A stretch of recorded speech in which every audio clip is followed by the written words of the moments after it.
Welcome to FAILSAFE-ERA's Stories from the Other Side, where we take a deep dive into real stories, powerful conversations, and the critical importance of second chances. Here's a reality check. Over 90% of people currently incarcerated are coming home. The question is, what are you doing about it? Join us as we challenge perceptions, as we spark dialogue, as we inspire action. Because at FAILSAFE-ERA, everyone deserves a second chance and the opportunity to rewrite their story. And it starts with us. Hello and welcome to FAILSAFE-ERA Stories from the Other Side. I am Juanita Shanks, founder and CEO of FAILSAFE-ERA, and again, we are here to bring a wonderful conversation to you. I am excited about our guest today, Miss Tonia Garnett. Welcome. So good to see you on this side. Thank you. And I'm telling you, go ahead. Glad to be on this side. I know that's right. So let me just share a little bit. Tonia Garnett and I met at in class, right? We did. I was facilitating a class at the Rappahannock Regional Jail. So there you go. Tonia Garnett, thank you for saying yes to talking with me on this podcast. I know that you are pretty fresh from being home. I am. And looking so good. But I will tell you this, Juanita. I may be fresh physically being home, but I've been home in my mind for a year. Yes. Because change begins in your mind. Yes, it does. And that's when I arrived home, right here in my mind. I absolutely love that. And I know that. I believe that. I remember just observing you in the class, always focused, determined. You had a plan, and you're doing it. Yeah. You do not look like what you've been through. And that should be the case anyway, right? We should never look like what we've been through. We shouldn't. We shouldn't look like it, feel like it. When I first went into incarceration on the last occasion, because I have been in and out of jail over a period of 2 to 3 decades. One hand, I'll say I'm ashamed to say that, but on the other hand, I'm proud to say I walked through it. That's and right. Here I am. That's right. A better person. A peculiar person, called to do great things. Oh, my goodness. Well, let's just talk about that. Okay. So, when was or what was your first encounter with the penal system? I originally was in the justice system, I'll say that. Okay. Caught up in it. I didn't go to jail, Okay. but it was theft related. Got it. And I had representation in the courthouse. I was young. Yeah. I was 18 because I must have just turned 18. Okay. And I was due to go into the Army. I had already signed the paperwork. And I did. I did get to go. And I served my country. Cool. But it was early on that I was caught up in the justice system. Gotcha. Yeah. So, it was prior to you going into the military, and then once you exit the military, there was more. There was more afterwards. There was more during. Gotcha. So what I found as I examined the patterns of my life, there were 4 to 5 years that happened between criminal activity. There were traumas that occurred. There were decisions that were made. There were steps that I regret taking. Yeah. But there was a pattern. So there was no mystery to it. I wish I had solved the pattern earlier. Yeah, but I've but we seen don't it typically. now. Yeah, you don't see it until after the fact. And so, sounds what you're saying is that it was trauma that got you there. Then, of course, there's trauma while you're there. Well, and then is there more trauma afterwards? There is. So, let me say this. There was trauma. But I spent a long time examining the events, the traumatic events that took me where I was at that period. But this time was different. What was so different? This incarceration, I examined the decisions that led me where I was. Yes, there was trauma. Yes, I went through some things. I went through a lot of things. But just because you go through something doesn't mean you have to behave in certain ways. Those were still decisions. And I had to take a step back and say, okay, I itemize the events that happened in my life. I have composition notebooks from earlier incarcerations. And after I'd been home, I went back and I looked at those. And it was like looking at a different person because I actually built a timeline of the events that happened that I didn't have control over, but never ever looked at the decisions that I made after the events that I did have control over. And what is that like, going back and reading? You're basically reading your life. I remember, I don't know if you were in the class when I would have, each of the classes, I always have them write a love letter to themselves. I did. Did you write your love letter? I did write my love letter I myself. think I read, yeah. And then I read that love letter over to myself on a regular, consistent basis. And that's where deliverance started, because I had to learn to love myself again. Yeah. What happens is we're all born for greatness. I was born for greatness. You were born for greatness. Absolutely we are. But somewhere in the mix, as life happens, as you go through things, you conform. You conform to what you went through. And you start living that way. And you forget that you had dreams. And you believed in possibilities. And you get caught up in that. We get caught up in wearing that mask. Yes. So you're wearing I had that to mask. learn to love myself again. That was one and thing believe that in I myself. That was one thing I recognized a lot when, and as I facilitate the classes, the difference between, from what I can tell, when I was facilitating the guys, I'm no longer facilitating classes with the guys, but facilitating the classes with the guys versus the gals, that what I found is a lot of the ladies have such very low self-esteem. They do not love themselves. And a lot of their reasons for being incarcerated was because of their significant others. Yeah. The relationships we find ourselves in. And I've found in my own life it stemmed from a root of rejection. And in talking with other women, they feel, I was rejected over my life too. Yeah. And it tears you down in your inner self. And then we start to get around people that tear us down rather than build us up. And I actually heard a word today, as a matter of fact, Proverbs 13:20. It says, if you hang around, I'm paraphrasing, Yeah. hang around wise men, you'll be wise. That's exactly right. But if That's you're a exactly companion right. of fools, Then you're harm gonna will be. come to you. Harm came to me Watch for the company years you in and keep. years out. You have to watch the company you keep.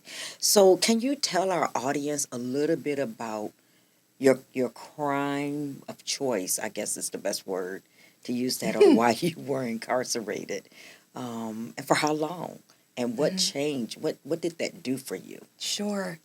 So I've had a history with theft, but that is not what led me to the period of incarceration that I went through over the past 2 to 5 years. Now, I wasn't incarcerated all that time, but over a 5-year period, I was in and out. It was addiction. So I have a couple different convictions for possession of Schedule 1 and 2 narcotics. And I'm walking through recovery. I'm over a year sober. And I'm happy. I love this. July that's 20th is a my journey. sober date. So I'm over a year sober now. Awesome. It is. It's a journey. And, oftentimes I thought, in order to do something great, I got to hit it out the ballpark. But I got a word from God during this incarceration. This is the greatness. He said, steady. He said, slow and steady. Consistency. So I saw this incarceration differently. I saw it from the moment I was arrested. The most recent incarceration was July 19th, 2024. Okay. I saw it as a pivotal moment. I didn't like it. I didn't want to be there. I went through the same emotions that we all go through when we're incarcerated, which is, can I get out? I got to get back. I got to get back to my family. I didn't mean to do this. I shouldn't be here. Call a lawyer. How can I get out on bond? And, you pray. If you're someone, a praying person already, then you're like, God, change my circumstances. And that's all I could say. Change my circumstances. And then as time went on, I began to change. Say, God, change me in my circumstances. So incarceration, it can also save you. It can, it does, it will. Yes. So you feel like this time it saved you. This is not the avenue I would have chosen, but it's what I needed. Yeah. God knew what I needed. The judge that sentenced me, much as I did not like it, he knew what I needed. So can you share a pivotal moment during your incarceration that shifted your mindset or gave you hope? Other than the love letter, because I've already mentioned that. And I wouldn't have thought of it directly, but glad you mentioned that. Yeah. Honestly, FAILSAFE, the program in itself, the modules I went through, those were pivotal moments for me. Wonderful. Because when you're incarcerated, there's a lot of noise around you. There's a lot going on. And it's easy to tune into that noise. And I had to tune it out. And your program, the FAILSAFE program, that was my pivotal moment to say, here's a resource. I don't know why I got chosen. I didn't know at the time. I know now. It was God ordained.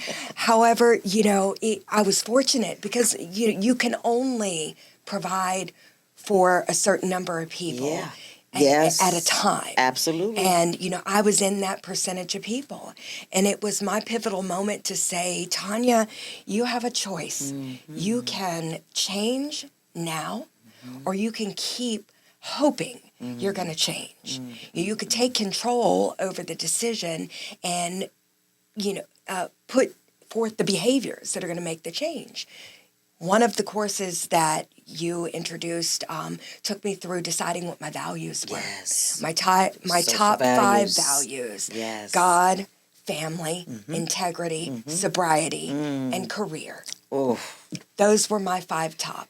And as I went on, with deciding what the values were, it challenged me. The curriculum challenged me to say, well, what do they mean to me? It And how didn't do you just say live write out? them And down. how do you live those values out? Yes. Are your behaviors aligning with that? So if, as a woman, when I say family is one of my top values, as a woman, family means a lot of things. Yeah. For me, I have a lot of roles. I'm a wife. I'm a mom to adult children. I'm a grandmother, and I'm raising that grandchild. So I'm a mom to the grandchild. Yeah. And my behaviors in each area are different. Yes, they are. Those people are different. So I have to do different things. So let's talk a little bit about that. That's an area that I often talk about, even in facilitating the classes, especially as moms. We make decisions, and your family is impacted by the decisions Greatly. that we make, right? So how did your family deal with this? So over the period of 2 to 5 years, you said, in and out. How did that impact your family and your husband? You were married. And I am. And to the same person? To the same person. God We've been bless married him. 29 years. Wow. So when I say actually 2 to 3 decades of in and out, he's been with me the entire time. Oh, my goodness. When you say you put your family through, well, I raised my adult children with this pattern of every 4 to 5 years, I landed myself in jail. And it might not have been long, could have been 3 months, could have been 6. This has been my longest time, was a year. and I did 2 stints of a year, separated by 15 months. How did that impact them? It's a trauma in itself for them. Yeah. My husband was hurt. Yeah. He almost gave up at one point. He was vocal with me, told me, I don't know if I can do this again. Yeah. And, during my addiction, I actually had moved out of the home and left my family. But my husband, he was faithful, strong. I don't understand it, but he never moved my clothes out of the closet. He never moved my toiletries out of the bathroom. Yes. Yes. He is a God-fearing man. Yeah. And he was faithful in his spiritual relationship. And he never gave up. Yes. And then I have adult children, and each of them was affected differently. And, I'm not going to share specifics because it's their story to tell. That's right. But I know that I hurt them, I traumatized them. So as an incarcerated individual, I feel my own trauma. But then you're on the phone with your family, and some talk to you and some don't. Yeah. So you feel their trauma too. And absolutely. Even the ones that won't talk to you, you wish they would, but you have to understand they can't. They have to get to that point in their lives where there's a lot of forgiveness. Yes. That has to take place, and it's going to take time. And we have to understand and be patient with that. I share on many occasions with the ladies that I'm facilitating the classes with how much families are impacted. Yes. And that at some point we have to start thinking about it's not just about, you. And I know that I'm teaching now substance use, and I know that that is the hardest area for many people to overcome, because substance use is like the mask. It is what you use to hide your pain. It is what you use to hide your emotions. It is what you use to hide the trauma. It is. The substance use comes because there was an emotional or a mental break that occurred. Yeah. You may not have identified it as that. All I knew was I can't cope. One of the traumas I went through was the loss of my daughter. She was 29. And I'm so sorry to hear that. Thank you. She was doing so well, and she had a 2-year-old child. She had been promoted on her job. She'd had her own place, purchased a new vehicle. Everything was going well. And she died in a car crash. Now, when I mentioned the traumas that family goes through, so that was my trauma. Yeah. My way of dealing with the trauma was my decision to deep dive into illicit substances. But her 2-year-old needed care. Yeah. And he has great-grandparents, praise God, that are part of his life and helping raise him, but I was the primary. Right. Now here I was, this woman using substances already. I had just started. And then I encounter this loss that I can't cope with. So it's just... Now you've got a 2-year-old that doesn't know what's going on. Now, I did not ever physically harm him. I didn't have him, at risk with the drugs, gotcha. Thankfully. But I could have. It's nothing to be proud of. Easily, I right? could have easily. He certainly was around people. And he was in wrong places. But my point is that I lost custody of him while I was incarcerated when I initially had custody of him, because I was incarcerated for the first year that happened. And that was fighting charges. So it wasn't that I was sentenced to anything. So there was this unknown.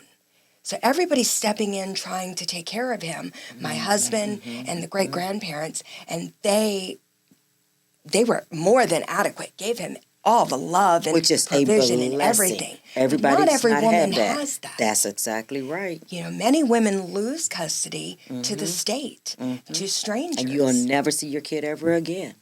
I hope that's not the case, but it's possible. But it does happen with a lot of It lot does. of It does. mothers.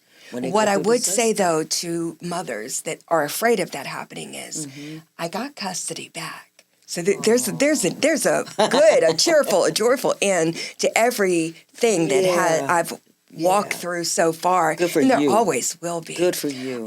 But I got custody back, and it was hard work. Parenting classes, supervised contact. Some people, don't understand that the trust you need to rebuild needs to have an outward display. Absolutely. And they get upset and get an attitude that somebody's got to supervise me with my own kids. Yes, somebody has to supervise you. Yes, because for a you weren't reason. supervising yourself. Yeah, And it's okay absolutely. to admit to that. When you accept that there are, like I said, steps you have to take, and don't think you just got to knock it out of the park and, I'm better. Admit that it's progress. Yeah, and it's going to take some time. Yes. It took you a long time to get that way. It did. So it is not going to be an overnight fix to come out of that. It did What not. would you say to the other ladies? I don't know if you had the opportunity while you were incarcerated to talk to other mothers, to the other ladies about why or how you start to turn around. I will say that while I was incarcerated, I did not take the opportunity. Okay. Sometimes I wish I did, but I know that was my moment for healing. Yes. And it was my moment for character building. Yes. I will say the only regret I have is that I was sold the lie that so many women are sold, and this is what I would tell them. Do not believe that your behavior is you, that the mistakes you made become you, because they're not They are you. not. Absolutely Your past is not your current, and it is not your future. So find yourself again, and don't believe the lie that it's too late to do great things, that it's too late to be a mom to my child, to be a wife to my husband. It's too late to live out the dreams that I've had, all my life, or even, just a few years ago. I've seen pictures of people from, you'll look at their Facebook and you'll see good pictures where they're bright and cheerful, and you'll see incarceration pictures. Well, it takes a toll. It takes a toll. It does. But I will tell you one thing. It didn't. You look great. Thank you. I am telling you. But, even when I would come into the jail to facilitate the classes, you always looked good. But it's just, it's minus that wear. But you look really good. You look so relaxed. You look so peaceful. By the time we met, I had made the decision, God changed me in my circumstance. Okay. So for me, when I looked in the mirror, and thank goodness, in the jail, you don't really have a mirror. You have some shiny piece of metal. But for me, I didn't like what I saw in the mirror. I gained a great deal of weight because, while I was using cocaine, and while I was using it, I lost so much weight that I was skin and bones. I did not look healthy, though I thought I did in my mind. Yeah. My family knew I didn't look healthy. So then when I stopped using, I gained a great deal of weight, and I was overweight. And so I didn't feel good about myself because I lacked energy. I was sluggish. I was eating a lot of sweets, a lot of, processed sugar. And the fact that I shaved my head when I was locked up. So originally I was completely bald. So, there's rules and structure in every facility that you go to if you're incarcerated. And at that point, the facility I was in had the rule that if you have a weave, you either take it out or you get locked up into solitary confinement. 24 hours a day. They say you get an hour out, but you don't actually get it. And it's hard being a correctional officer, so they have a lot of high turnover. People that, yes, they do. Lack of coming into work, sick families, sick themselves. So what the person that unfortunately suffers the greatest is the incarcerated individual. You're counting on that time out of yourself, and you don't get it because somebody didn't come to work that day. And so I spent almost 30 days in solitary confinement. Wow. And, it was a freshly done weave. For those that know what weave is, So it's like I lost all of that. And it was just done fresh. Finally, I said, listen, give me the, because you can't have scissors. Yes. That's crazy. So, they gave me some shears, and I shaved all of it off, completely bald. Wow. I shaved it off. Wow. So, here I am. I'm overweight. I'm lacking energy. I've lost my hair, which is a pride of a woman. Yes, she loves her hair. And so I said, what do I have? I didn't have anything. God, give it to me. It's all you need. Yes, He never left me. He never forsake me. And I memorized that scripture, years ago. Oh, God will never leave me, never forsake me. But Juanita, there were times I thought God left me. Yeah, I felt alone. And really, it was that you left God. I left God. Yeah. And although I left God, but He never left. He was there. Yes. He was there through my addiction. He was there through. I mentioned to you when we talked before that I was shot. Yeah. I was left for dead. I was shot through the shoulder, the neck, the face, the hand, and left for dead. God. But He God has such a plan for your life. Yes. I mean, you just don't, some people won't live through. I think you shared also it was through your jugular. I have a bullet hole you can still see here. Oh, my goodness. And then if you look here, you can see a long scar. Yep, I see it. And I barely see them now because I don't see that. I see the glory that the testimony has for God. Because He has something so great for you. Yes, to I receive allow it. you to get through all of those things, right? Yes. It could have been over. It could have been. But He's got something great. What is your plan?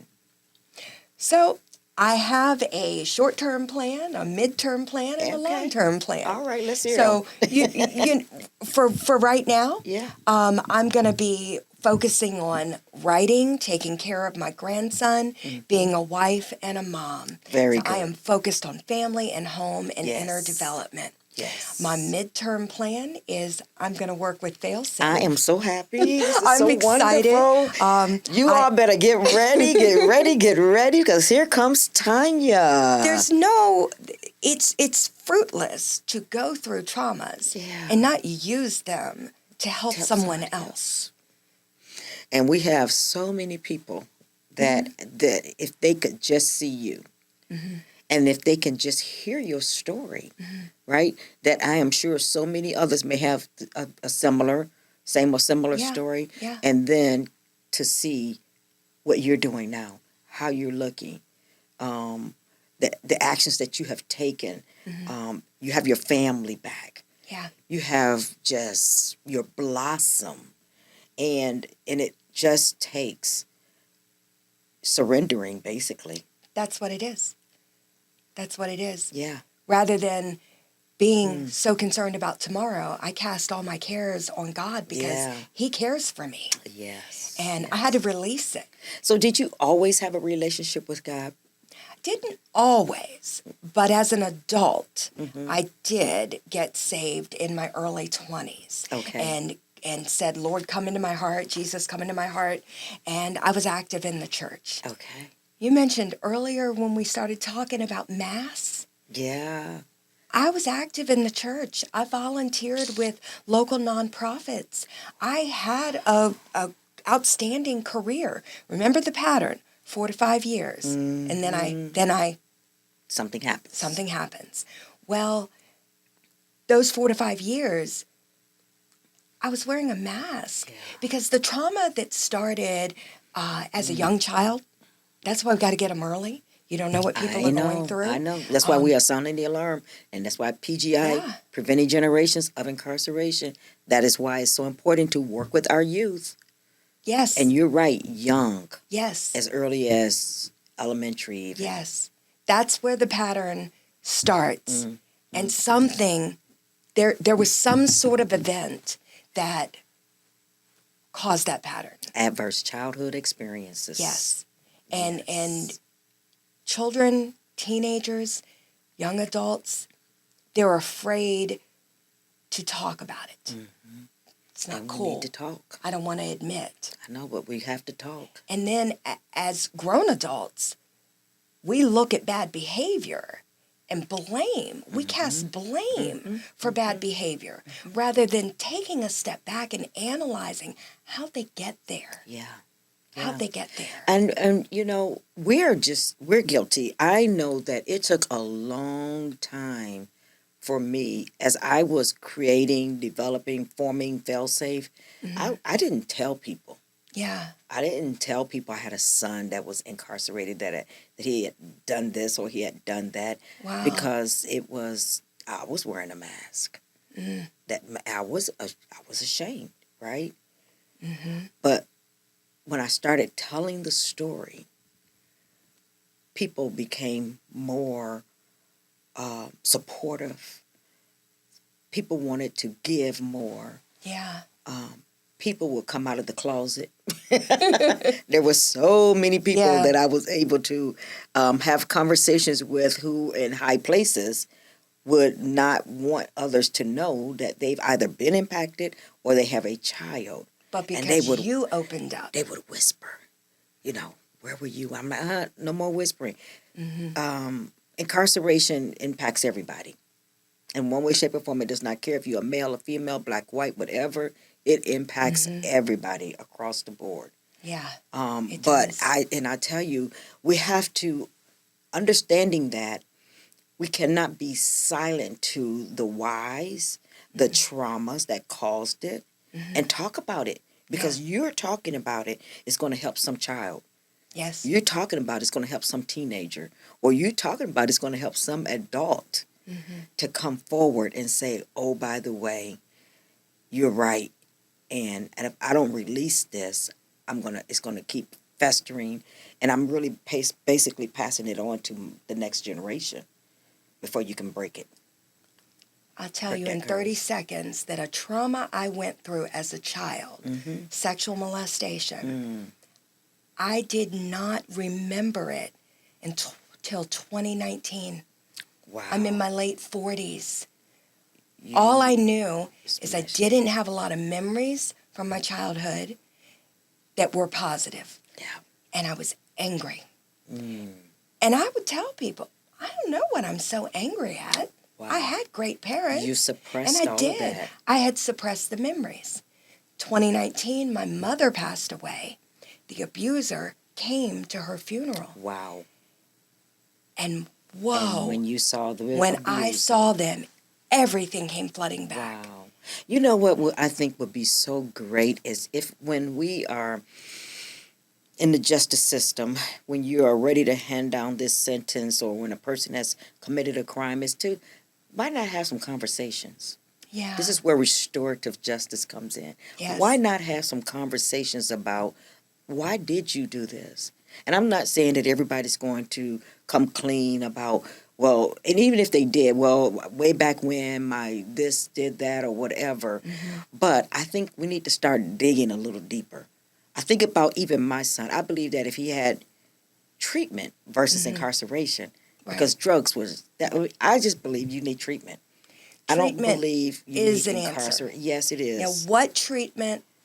That's the question to ask. Right. And I don't have the answer, but willing to work with you and the justice system to, ask the right questions and find the right answers. Yes. If someone had asked me why, and people did, certain people did, I couldn't tell them because I didn't understand at that point.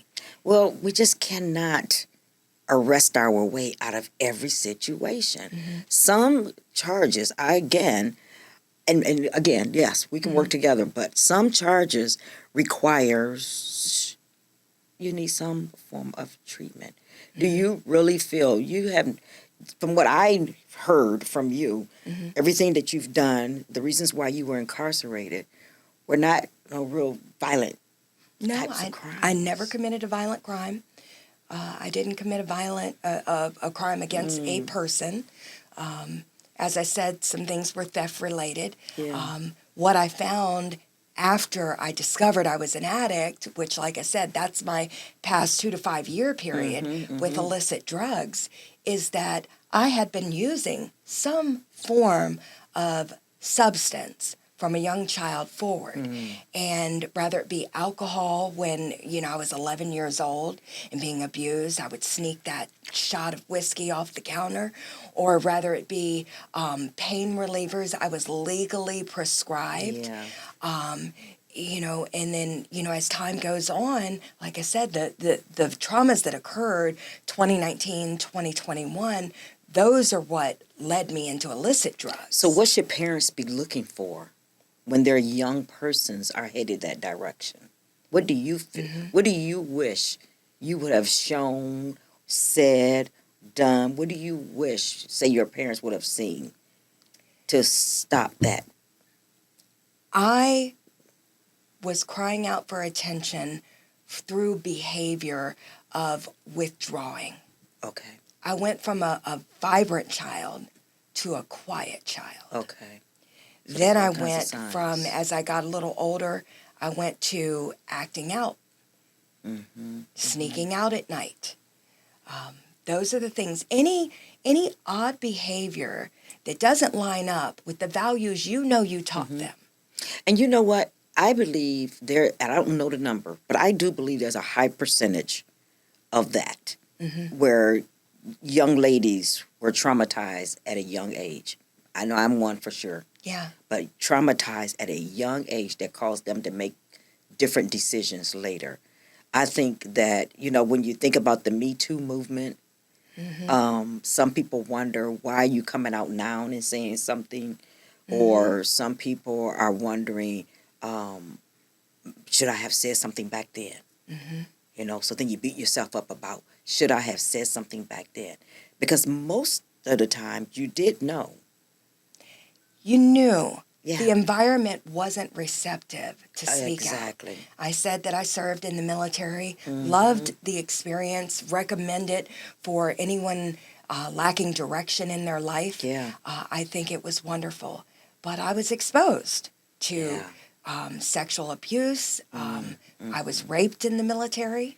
That was an individual that did that. That Right. wasn't the military. That wasn't the military, that's But the right. sexual harassment was an environment that was there.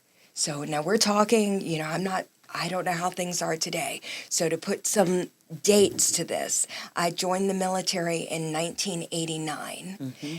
By the time I finished my service, it was 1997. Okay. So these are the years. So that's my window of years.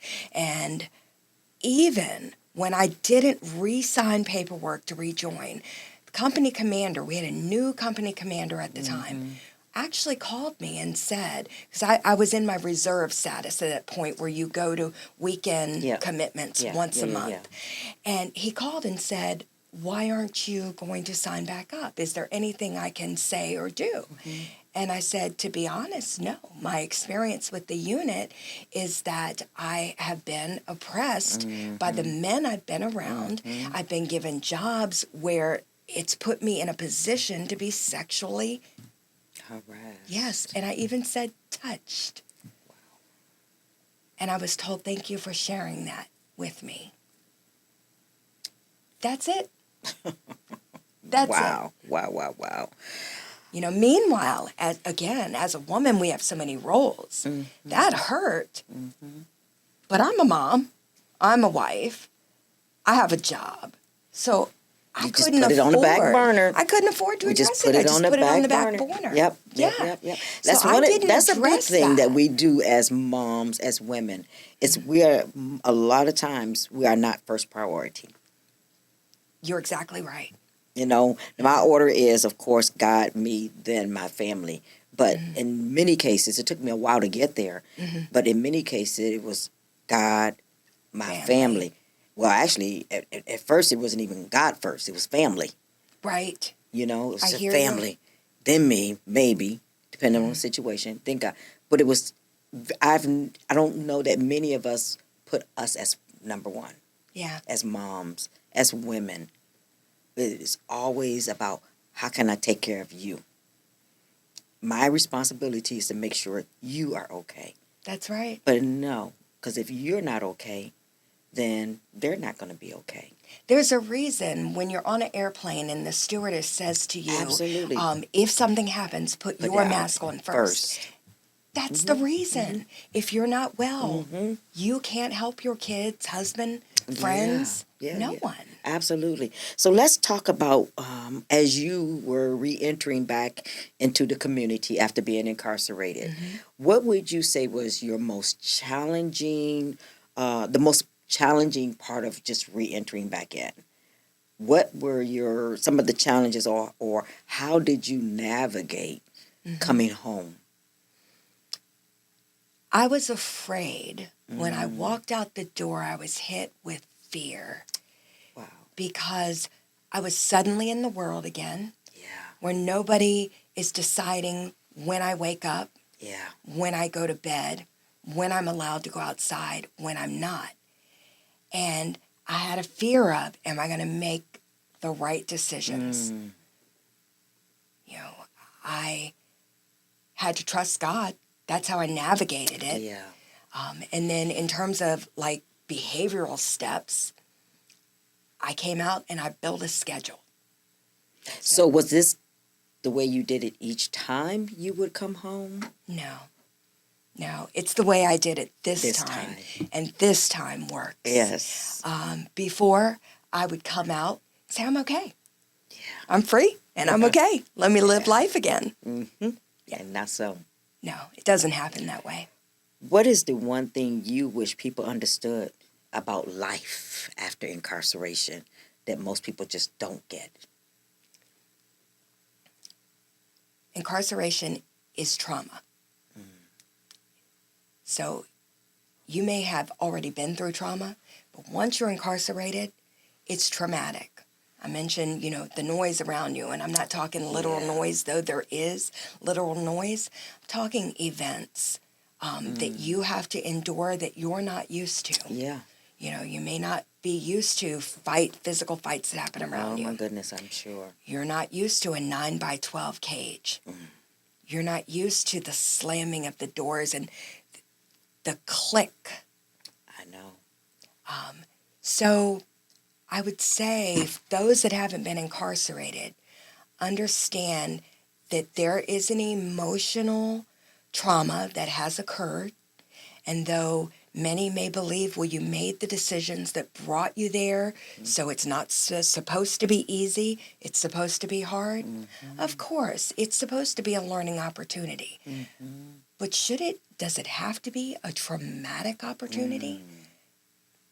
I don't think it has to be trauma. So it is just trauma. I know I can't even imagine. I know when I go in there to facilitate the classes and the doors slam behind me. Yeah. And there's the door slamming. It's got this sound that you don't forget. And I can imagine all throughout the night, you can hear those doors. All throughout the night. You are so in tune with the door noise that there's a slider that the correctional officers come through before they get to the actual pod where the cells are located. You can hear from your cell the first slider, and it barely makes noise. Wow. But you're so in tune with the closing and opening of doors that you hear it. And let's not even mention the having to go to the bathroom in your own cell in front of someone. I know. No privacy. None whatsoever, my gosh. None. That's one thing I used to tell my husband. I can't wait to get home and be able to close the bathroom door. Sounds simple, but it is so important. That. Yes. So is there like a code, right? I think the guys had a code anyway. You turn your back when somebody's using the bathroom. They have a code. Yes, I think that's what I heard. Oh. You turn your back. I've never had a female say there's a code. Well, let me just say it this way without being too graphic. I guess it depends upon what you're doing. Got you. So I don't think we verbalize that there's a code, but there's common sense if someone is in that moment. But you are having to. I tend to turn my that. back and face the wall. You have to. You're in that environment, if you will, this 9x12, whatever, with the toilet, the sink, the beds, and all of that, all in one space with your roommate, cellmate, while they're going to the bathroom, and it could be a number 2. Yes. And the smell stays. Oh my gosh! No air freshener. No air freshener. Oh my goodness. No.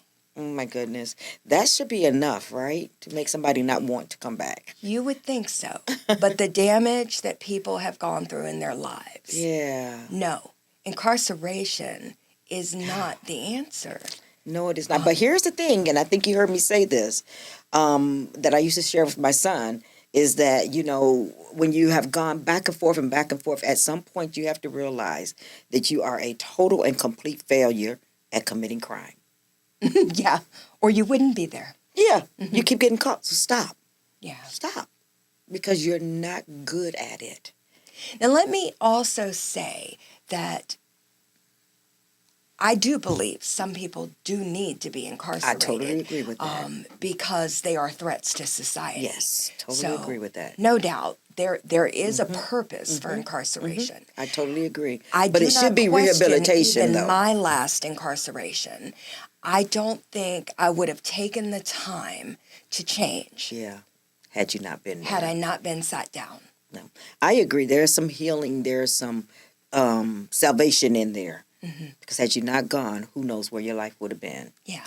So can you talk about, and I think you shared a little bit about it, but what played the biggest role in your journey towards rebuilding your life? We know God. Yeah, God number one, absolutely.